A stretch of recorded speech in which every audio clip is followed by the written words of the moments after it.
So there's still opportunities out there. You just got to have your ducks in a row and hopefully not been laid off or unending unemployment and everything else. So what, kind of pull out the crystal ball there and what do you see happening? I know you have one on your desk right there, but one of our chamber events, the Marlins.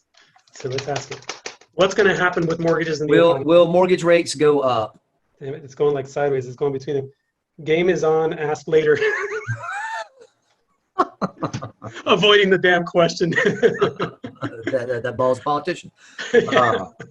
But so from your perspective though, what's going to happen to if all of this kind of limits the supply of buyers, right? Or demand may still be there, but it's going to be harder to get a loan. Rates are going to go up a little bit, or the requirements are going to go up a little bit.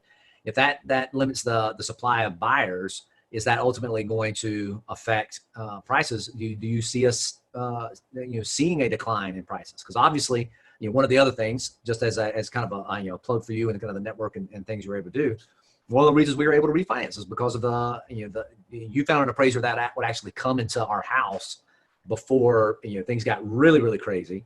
But the other companies that we were talking to, we just got a drive-by appraisal, and it was a $70,000 difference. Wow. Yeah. By the drive-by and just running comps to somebody who actually came in and saw that, oh yeah, we did this to the house and we replaced the flooring here and put in solar panels and did all that other stuff.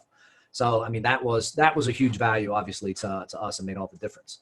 But for other folks that may still be thinking about it or where do you see their appraisals going? Is this going to affect sales, and how long of a cycle does that take to actually affect things?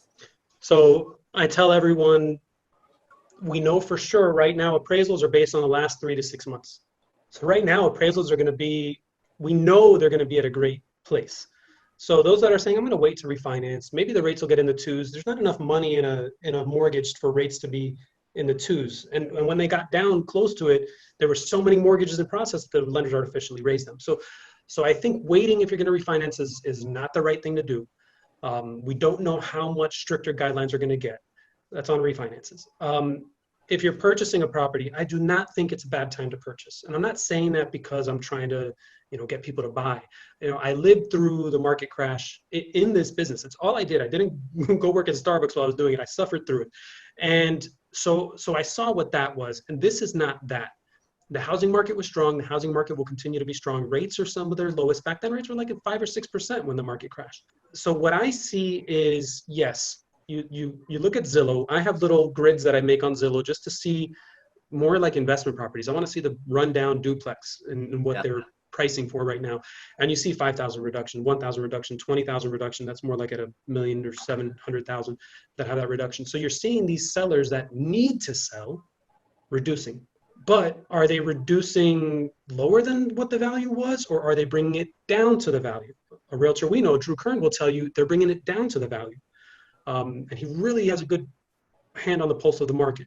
Now, the example I've been giving, we look back 12 years ago. We had buyers and sellers, right? We actually had a ton of buyers trying to buy properties on these sellers, which we saw right before COVID-19 really took effect. So that causes prices to go up. Now, buyers plummeted to almost zero, which means the sellers had to bring their prices down to meet them halfway before they started buying. That was the crash. Right now, what we're seeing is sellers are saying, I don't want people in my house. Buyers are saying, I don't want to go looking for a house because I don't know what's going on.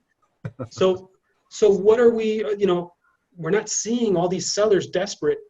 We're seeing kind of normal. And when we come out of this is when we're going to see, that's when we can really gauge where the market's going to go.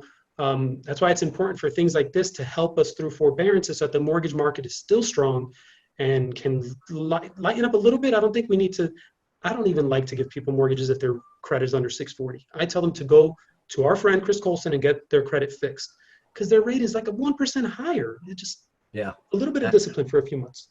Yeah, and 1% on a 30-year mortgage is not the same as 1% on your your credit card or something like that. So to finish that off, I think we'll see some drops temporarily. I do not think we're going to see anything what we saw before.